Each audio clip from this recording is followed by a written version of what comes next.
प्रभु जीशु ख्रीष्टଙ୍କ ମଧୁର ନାମରେ ସମସ୍ତଙ୍କୁ ପ୍ରେଜ୍ ଦ ଲର୍ଡ। ଆଉ ମୁଁ ହେଉଛି ପାଷ୍ଟର ମଳୟଜିତ କୁମାର ଗରଡ଼ା। ଯେତେବେଳେ ପ୍ରଭୁଙ୍କର ଉପସ୍ଥିତିରେ ଆମେ ରହିଥାଉ, ପ୍ରଭୁ ଆମମାନଙ୍କ ଜୀବନରେ କଥା କୁହନ୍ତି, ପ୍ରଭୁ ଆମମାନଙ୍କୁ ସେ ପ୍ରେମ କରନ୍ତି, ପୁଣି ପ୍ରଭୁ ଆମମାନଙ୍କୁ କ'ଣ କରନ୍ତି, ତାଙ୍କର ବରଦାନ ଗୁଡ଼ାକ ଆମ ଜୀବନ ମଧ୍ୟରେ ସେ ଦେବା ପାଇଁ ସେ ଆତୁର ହେଇଯାଆନ୍ତି। ତେଣୁ ବାସ୍ତବରେ ମୋର ପ୍ରିୟ ଲୋକମାନେ, ଯେତେବେଳେ ମୋର ଯେଉଁ ସ୍ୱର ଆପଣମାନଙ୍କ ନିକଟରେ ପହଞ୍ଚେ, ମୋର ଆବାଜ ଆପଣଙ୍କ ନିକଟରେ ପହଞ୍ଚେ, ଆଉ ଏ ଗୋଟେ ପାଷ୍ଟର, ସାଧାରଣ ପାଷ୍ଟର, ଆଉ ଏ ଗୋଟେ ନିମ୍ନ ଲୋକ ବୋଲି କରି ଭାବନ୍ତୁ ନାହିଁ।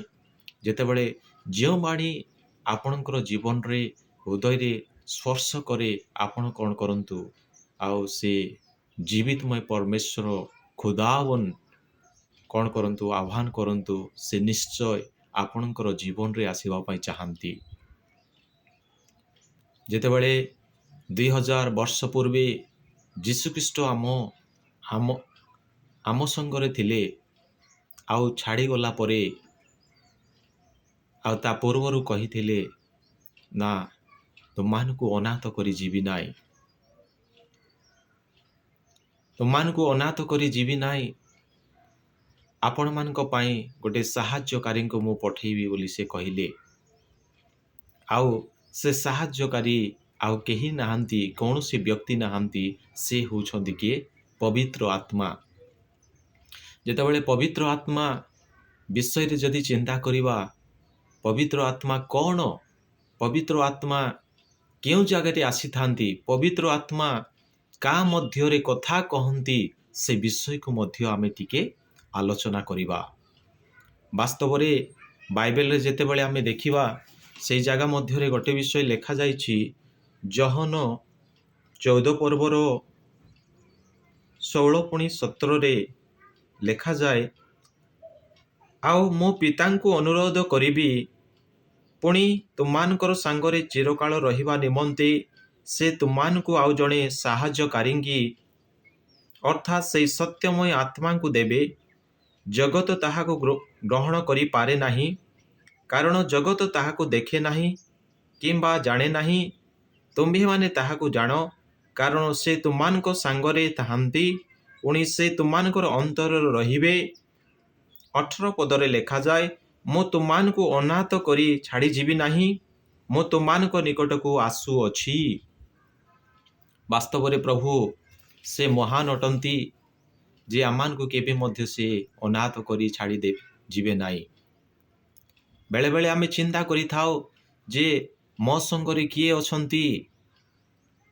ମୋର ଭାଇ ଛାଡ଼ିଗଲା, ମୋର ଭଉଣୀ ଛାଡ଼ିଗଲା, ମୋର ପିତାମାତା ମାନେ ମୋତେ କ'ଣ କରିଦେଲେ? ଛାଡ଼ିଦେଲେ।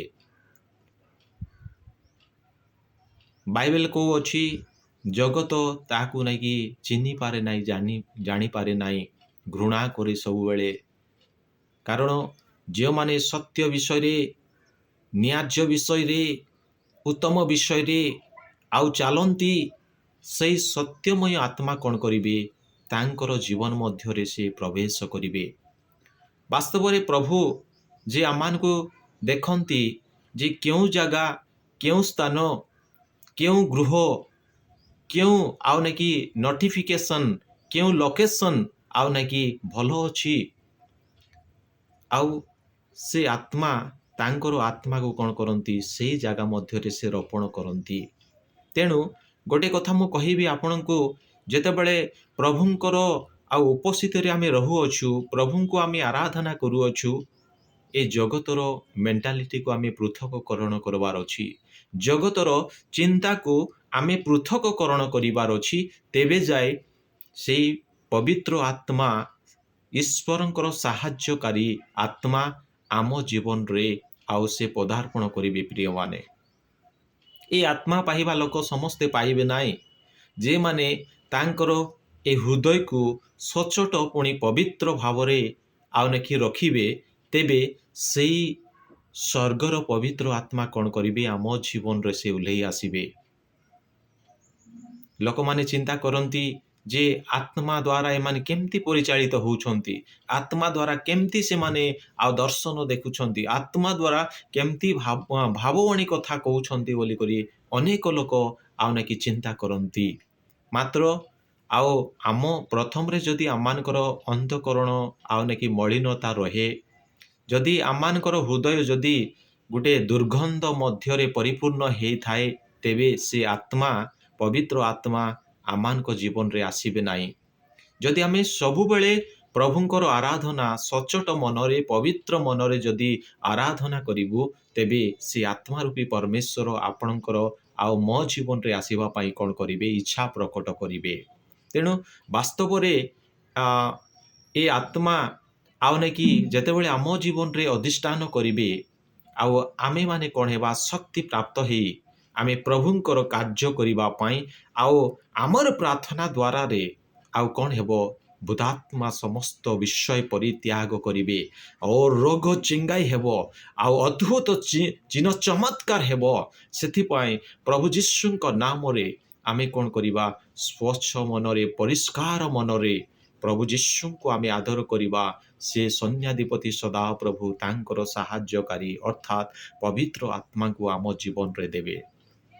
तेणुकरी आजिर संदेश आपण मानकु आउ किपरि लागिला लाइक करंतु, कमेंट करंतु, आउ चैनल को कोन करंतु सब्सक्राइब करंतु, जेहेतु आमे समस्तंक मध्यरे आमे पहुंचीबार रहिछि। तेणुकरी आउ लाइक करी कमेंट करंतु, जो द्वारा आसंता दिन मान करे प्रभु आउ थरे कोन करंतु, आउ से कथा कहतु, गुप्त रहस्य विषय को आउ नाकि प्रकाशन करंतु। प्रभु ए वाक्य दे समस्त को आशीर्वाद करंतु। आमेन। Praise the Lord.